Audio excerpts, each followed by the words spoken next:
بسم الله الرحمن الرحيم وقضى ربك ألا تعبدوا إلا إياه وبالوالدين إحسانا إما يبلغن عندك الكبر أحدهما أو كلاهما فلا تقل لهما أف ولا تنهرهما وقل لهما قولا كريما واخفض لهما جناح الذل من الرحمة وقل رب ارحمهما كما ربياني صغيرا ربكم أعلم بما في نفوسكم إن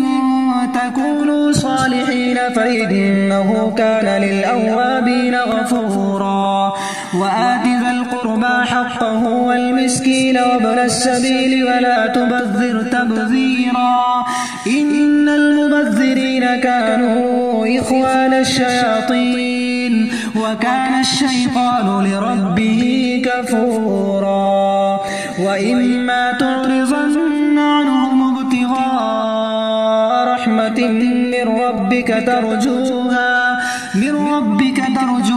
فقل لهم قولا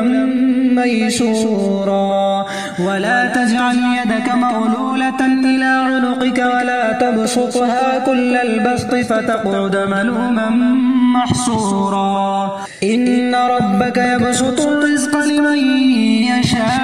يشاء ويقدر إنه كان بعباده خبيرا بصيرا ولا تقتلوا أولادكم خشية إملاق نحن نرزقهم وإياكم إن قتلهم كان خطأ كبيرا ولا تقربوا الزنا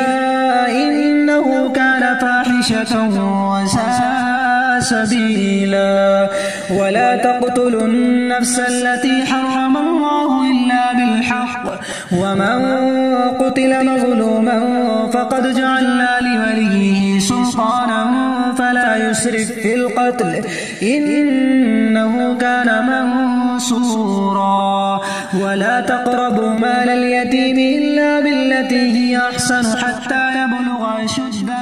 وأوفوا بالعهد